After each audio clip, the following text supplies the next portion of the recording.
समस्याओं से गुजरा था। हम सभी की अपेक्षा थी कि कोरोना के संकट से निकलने के बाद दुनिया नए सिरे से प्रगति की राह पर आगे बढ़ेगी। लेकिन दुनिया के अलग अलग क्षेत्रों में लगातार युद्ध और संघर्ष की परिस्थितियां बनती चली गई। वर्तमान में हमारे पड़ोस में एक माह से भीषण युद्ध चल रहा है। हमारे लाखों परिवारों के सगे संबंधी इन देशों में रहते हैं, खासतौर पर खाड़ी देशों में काम करते हैं। मैं गल्फ कंट्रीज का बहुत आभारी हूं। वे ऐसे 1 करोड़ से ज्यादा भारतीयों को वहां पर हर प्रकार की मदद दे रहे हैं। साथियों, जिस क्षेत्र में अभी युद्ध चल रहा है, वह क्षेत्र हमारी ऊर्जा आवश्यकताओं का बड़ा केंद्र है। इसकी वजह दुनिया भर में पेट्रोल और डीजल को लेकर संकट की स्थिति बनती जा रही है। हमारे वैश्विक संबंध, अलग अलग देशों से मिल रहा सहयोग और पिछले 1 दशक में देश का जो सामर्थ्य बना है, इनकी वजह से भारत इन परिस्थितियों का डटकर मुकाबला कर रहा है। साथियों, निश्चित तौर पर यह चुनौतीपूर्ण समय है। मैं आज मन की बात के माध्यम से सभी देशवासियों से फिर यह आग्रह करूंगा कि हमें एकजुट होकर इस चुनौती से बाहर निकलना है। जो लोग इस विषय पर भी राजनीति कर रहे हैं, उन्हें राजनीति नहीं करनी चाहिए। यह देश के 140 करोड़ देशवासियों के हित से जुड़ा विषय है। इसमें स्वार्थ भरी राजनीति का कोई स्थान नहीं है। ऐसे में जो भी लोग अफवाह फैला रहे हैं, वे देश का बहुत बड़ा नुकसान कर रहे हैं। मैं सभी देशवासियों से अपील भी करूंगा कि वो जागरूक रहे, अफवाहों के बहकावे में न आए। सरकार की तरफ से जो आपको निरंतर जानकारी दी जा रही है, उस पर भरोसा करें और उसी पर विश्वास करके कोई कदम उठाएं। मुझे हर बार की तरह इस बार भी विश्वास है कि जैसे हमने देश के 140 करोड़ देशवासियों के सामर्थ्य से पुराने संकटों को हराया था, इस बार भी हम सब मिल करके इस कठिन हालत से बहुत ही अच्छी तरह बाहर निकलेंगे। मेरे देशवासियों, भारत की ताकत लोगों में नहीं। मन की बात में एक ऐसे प्रयास के बारे में बताना चाहता हूं जो देशवासियों की जन भागीदारी भावना को दर्शाता है। ये प्रयास है ज्ञान भारतम की। अब तक हजारों मैन्युस्क्रिप्ट पांडुलिपि लोग की है। उदाहरण के तौर पर अरुणाचल प्रदेश के नाई के चा नंती सिंह लोंग जी ने पांडुलिपियां साझा हैं। अमृतसर के भाई अमित साना ने गुरुमुखी लिपि पांडुलिपि शेयर की है। यह हमारी महान सिख परंपरा और पंजाबी भाषा से जुड़ी लिपि है। संस्थाओं ने पाम लीफ यानी ताड़ के पत्तों पर लिखी मैन्युस्क्रिप्ट दी है। अभय जैन ग्रंथालय ने कॉपर प्लेट पर लिखी बहुत पुरानी पांडुलिपियां शेयर की। लद्दाख की मोनेस्ट्री ने तिब्बती में बहुमूल्य पांडुलिपियों में जानकारी दी है। यहाँ पर मैंने कुछ ही उदाहरण दिए हैं। यह सर्वे जून के मध्य तक जारी रहने वाला है। आप सभी से मेरा आग्रह है कि अपनी संस्कृति से जुड़े पहलुओं को सामने लाएं और शेयर करें। मेरे प्यारे देशवासियों, भारत दुनिया का सबसे युवा देश है। देश के युवा की ताकत जब राष्ट्र निर्माण में जुड़ती है तो बहुत बड़ी मदद मिलती है। राष्ट्र निर्माण के दायित्व को निभाने में बड़ी भूमिका निभा रहा है मेरा युवा भारत यानी माय भारत संगठन। ये संगठन देश के युवाओं को अलग अलग पॉजिटिव गतिविधियों से जोड़ रहा है। हाल ही में माय भारत द्वारा बजट फेस्ट का आयोजन किया गया। इसका मकसद था देश भर के युवाओं को बजट प्रक्रिया और नीति निर्माण से जोड़ना। इससे जुड़ी क्विज में देश भर से 12 लाख युवाओं ने हिस्सा लिया। क्विज के बाद करीब 1,60,000 प्रतिभागियों को निबंध प्रतियोगिता के लिए चुना गया। मुझे इनमें से कुछ निबंध पढ़ने का अवसर भी मिला। इनसे पता चलता है कि मेरे युवा साथी देश के विकास में अपना योगदान पर है। तेलंगाना के सूर्यापेट में कोटला रघुवीर रेड्डी, सौरभ बैसवा बिहार किसान कल्याण से जुड़े टॉपिक पर लिखा है। पंजाब के मोहाली अंचल और ओडिशा के केंद्रपाड़ा से ओम प्रकाश लेड डेवलपमेंट को आगे बढ़ाने के तरीकों पर अपने विचार प्रकट किए हैं। हरियाणा के यमुनानगर से प्रथम बरार ने लिखा कि ग्रीन और क्लीन भारत ही समृद्ध भारत का मार्ग है। इससे उनकी गहरी सोच का फलता है।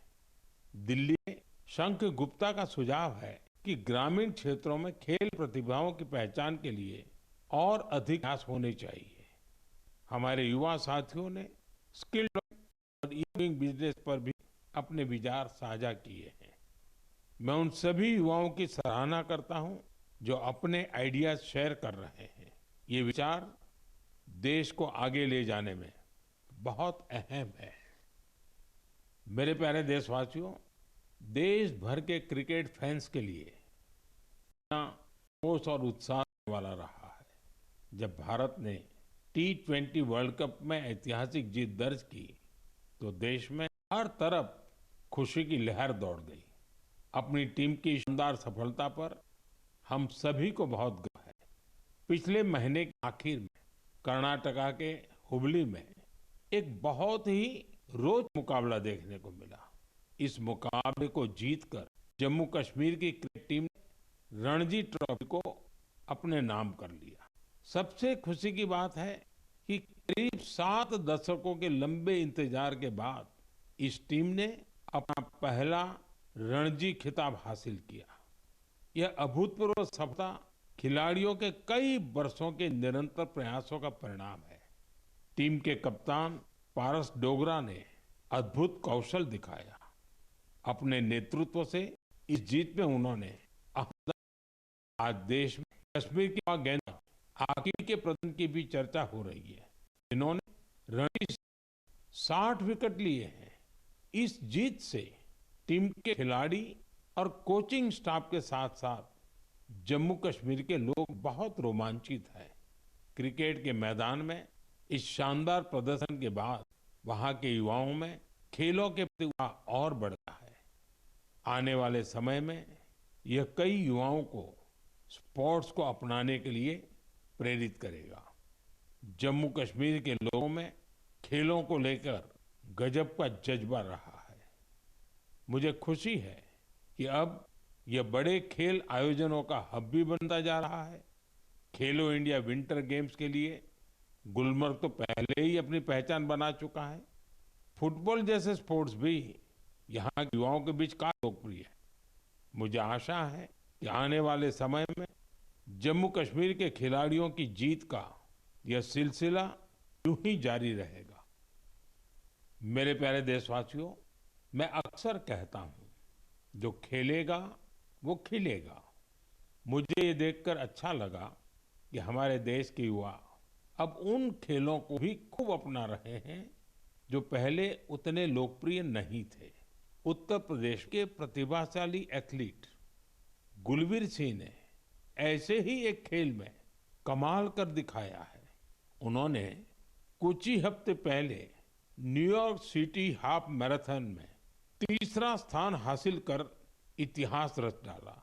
वे 1 घंटे से कम समय में हाफ मैराथन पूरा करने वाले पहले भारतीय एथलीट बने।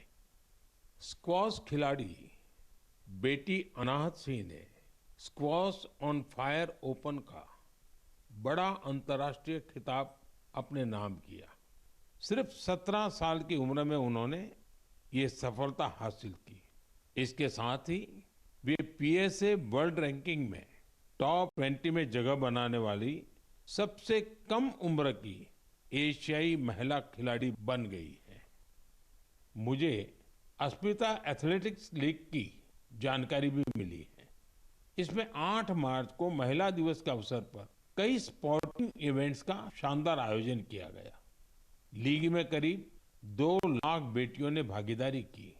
ये देखकर अच्छा लगता है कि भारत की नारी शक्ति देश में हो रहे इस स्पोर्टिंग ट्रांसफॉर्मेशन में अहम भूमिका निभा रही है।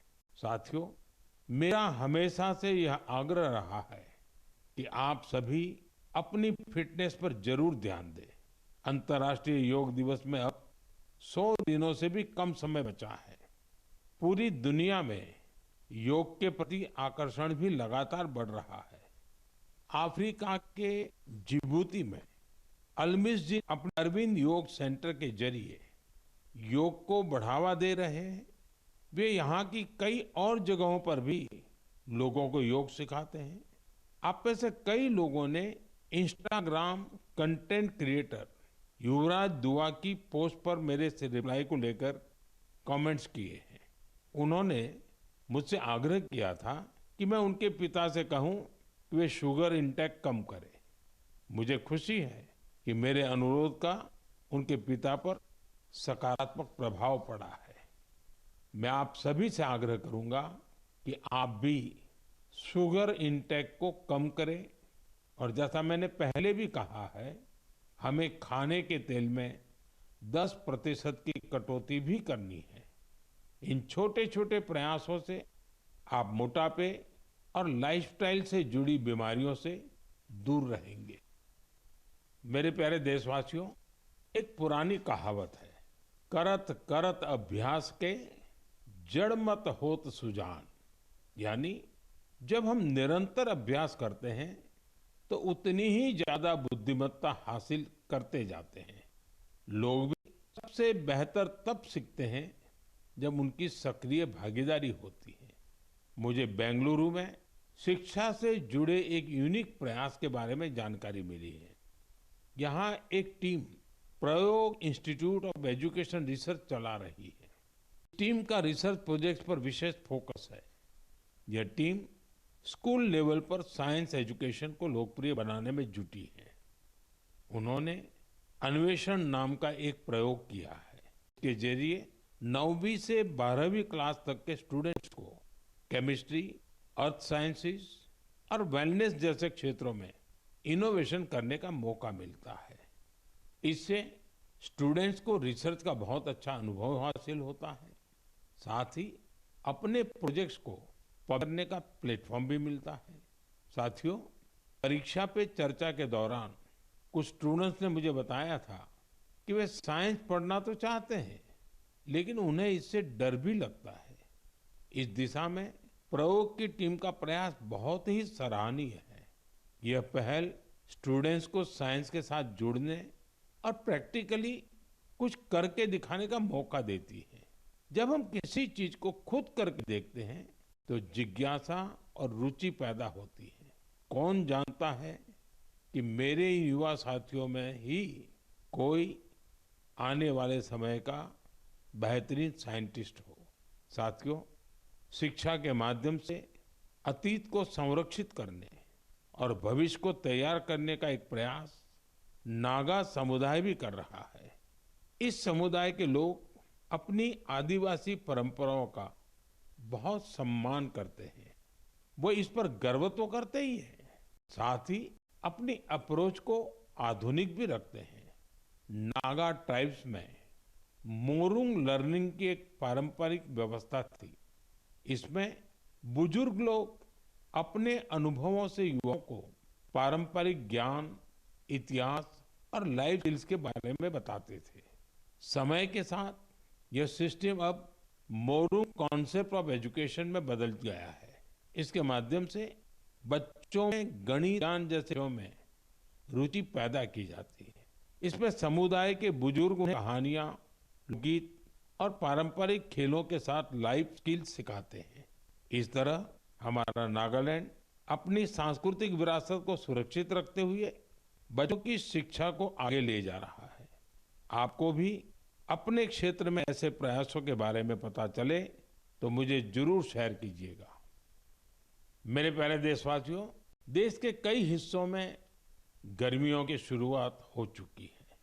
यानी ये समय जल संरक्षण के अपने संकल्प को फिर से दोहराने का है। पिछले 11 वर्षों में जल संचय अभियान ने लोगों को बहुत जागरूक बनाया है।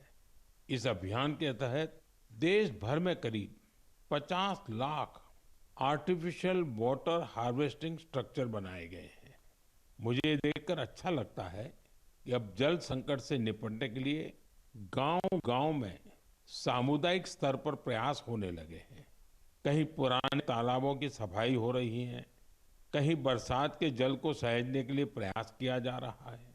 अमृत सरोवर अभियान के तहत भी देश भर में करीब 70,000 अमृत सरोवर बनाए गए हैं। बारिश का मौसम आने से पहले इन सरोवरों की साफ सफाई भी शुरू हो गई है। आज मैं आपसे कुछ प्रेरक उदाहरण भी साझा करना चाहता हूँ। ये उदाहरण बताते हैं कि जन भागीदारी से जल संरक्षण का काम कितना व्यापक हो जाता है। साथियों, त्रिपुरा की जम्पुई पहाड़ियों में बसा वागमुन गांव 3000 फीट की ऊंचाई पर बसा है। ये गांव पानी के गंभीर संकट का सामना कर रहा था। गर्मियों के दिनों में गांव के लोग पानी के लिए लंबी दूरी तय करते थे। आखिरकार गांव के लोगों ने बारिश की हर बूंद को सहेजने का निर्णय किया। आज वागमुन गांव के लगभग हर घर में rooftop rain water harvesting system स्थापित हो गया है। जो गांव कभी पानी की कमी से जूझ रहा था, वो जल संरक्षण की एक प्रेरक मिसाल बन गया है। साथियों, इसी तरह छत्तीसगढ़ के कोरिया जिले में भी एक अनोखी पहल देखने को मिली। यहाँ के किसानों ने एक सरल लेकिन प्रभावशाली आइडिया पर काम किया। यहाँ के किसानों ने अपने खेतों में छोटे छोटे रिचार्ज तालाब और सोख्ता गड्ढे बनाए, जिससे बारिश का पानी खेतों में ही रुकने लगा और धीरे धीरे वह जमीन के अंदर जाने लगा।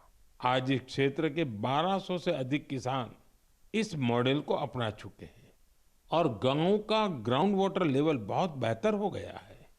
इसी तरह तेलंगाना के मंचेरियाल जिले के मुदिगुंटा गांव में भी लोगों ने मिलकर पानी की समस्या दूर की है।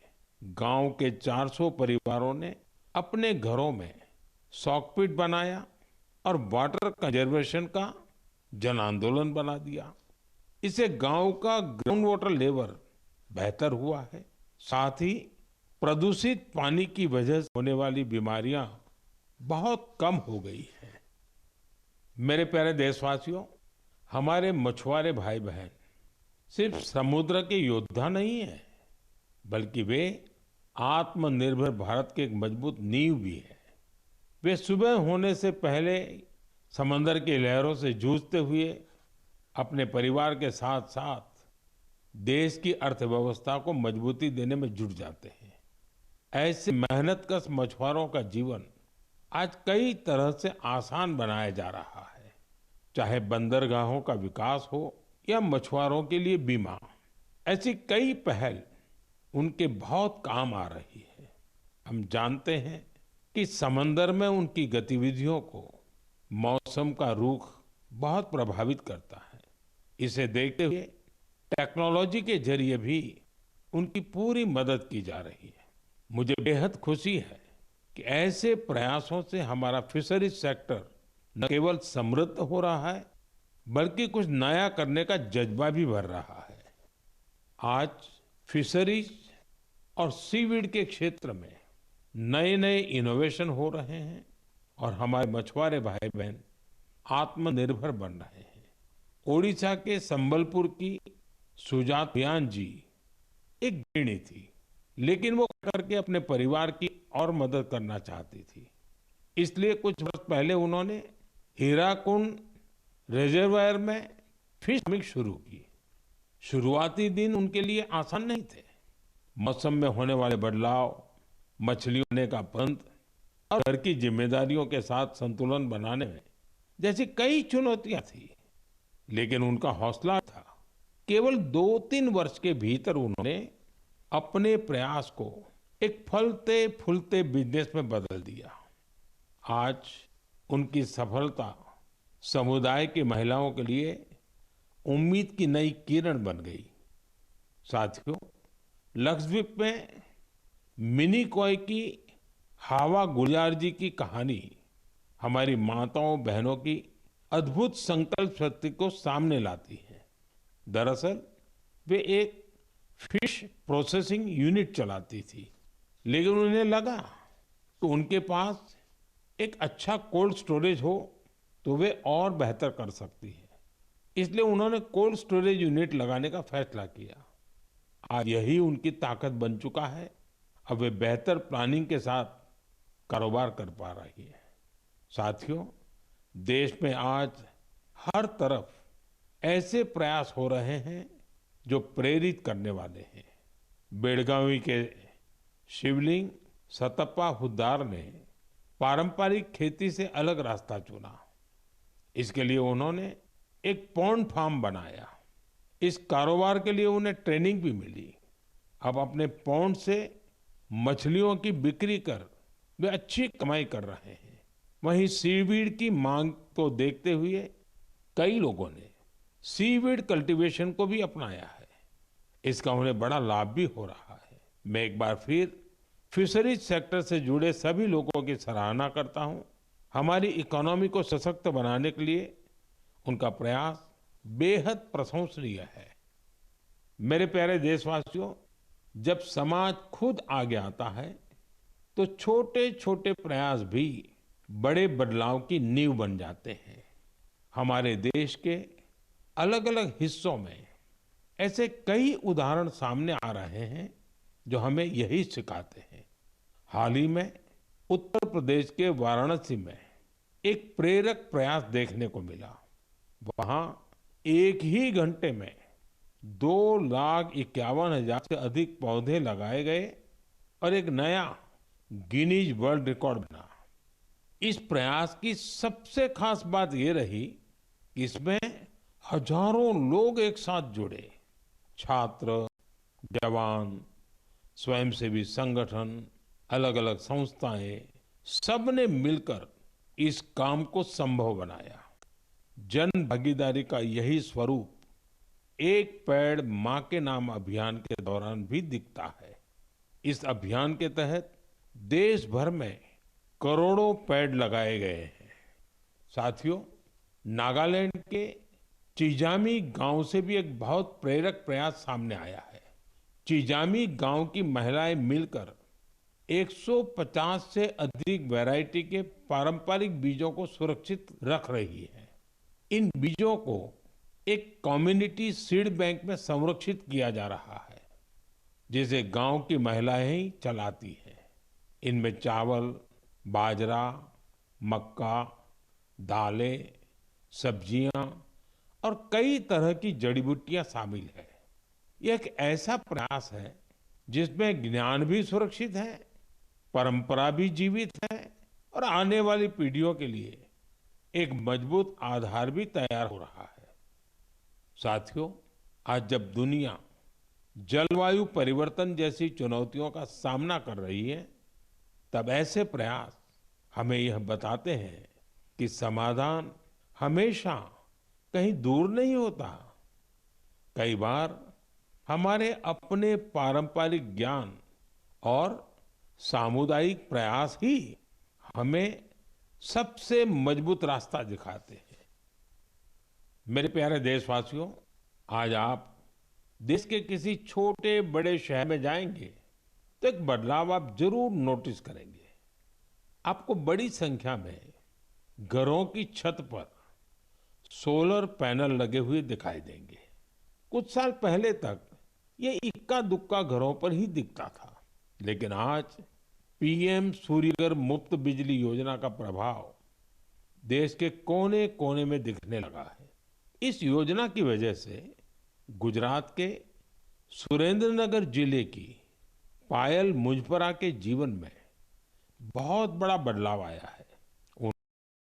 सूर्य पैनल के माध्यम से टेक्नोलॉजी की ट्रेनिंग ली और 4 महीने का सोलर पीवी टेक्नीशियन का कोर्स पूरा किया। वो एक कुशल सोलर टेक्नीशियन बन गई है। पायल एक सोलर उद्यमी के तौर पर अपनी पहचान बना रही है। वो आसपास के जिलों में सोलर रूफटॉप इंस्टॉलेशन काम करती है और इससे उन्हें हर महीने हजारों रुपए की आय होती है। साथियों, मेरठ के अरुण कुमार भी अब अपने इलाके ऊर्जा बन गए हैं। हाल में कार्यक्रम में अरुण ने हिस्सा लिया था और अपने अनुभव साझा किए थे। उन्होंने बताया था कि वो न केवल बिजली बिल की बचत कर रहे हैं, बल्कि अपनी अतिरिक्त बिजली बेच भी रहे हैं। साथियों, जयपुर के मुरलीधर जी की सफलता भी कुछ ऐसी ही है। पहले उनकी खेती डीजल पंप पर निर्भर थी, जिसमें हर साल हजारों रुपए खर्च होते थे। जब उन्होंने सोलर पंप अपनाया, तो उनकी खेती का तरीका ही बदल गया। अब उन्हें ईंधन की चिंता नहीं रहती, सिंचाई समय पर होती है और उनकी सालाना आय भी बढ़ गई है। सबसे महत्वपूर्ण बात यह है कि अब उनका परिवार साफ ऊर्जा के साथ बेहतर जीवन जी रहा है। साथियों, पीएम सूर्यघर मुफ्त बिजली योजना का फायदा नॉर्थ ईस्ट के इलाकों में भी मिल रहा है। त्रिपुरा में रियांग जनजाति के कई गांव ऐसे थे जहां बिजली की समस्या थी। अब सोलर मिनी ग्रिड के माध्यम से वहां के घरों में रोशनी रहती है। वहां बच्चे अब शाम के बाद भी पढ़ पा रहे हैं, लोग मोबाइल चार्ज कर पा रहे हैं और गांव का सामाजिक जीवन भी बदल गया है। साथियों, देश में सोलर ऊर्जा क्रांति के ऐसे न जाने कितने उदाहरण हैं। आप भी इस क्रांति से जुड़िए और दूसरों को भी जोड़िए। मेरे प्यारे देशवासियों, मन की बात के लिए मुझे हर महीने देश के अलग अलग हिस्सों से ढेरों संदेश मिलते हैं। इन संदेशों से ये भी पता चलता है कि दूर दराज के क्षेत्रों में बैठे लोग कितने चाव से इस कार्यक्रम को सुनते हैं। जब मैं सिर्फ एक कार्यक्रम नहीं है, ये हम सबका एक साझा संवाद बन गया है। आपके विचार, आपके अनुभव इस कार्यक्रम को लगातार बेहतर बनाने की प्रेरणा देते हैं। आप अपने आसपास की प्रेरक गाथाएं यूं ही साझा करते रहिए। हो सकता है आपकी एक छोटी सी कोशिश किसी और के जीवन में बड़ा बदलाव ले आए, किसी को आगे बढ़ने का नया हौसला दे दे। यही तो रेडियो की असली ताकत है।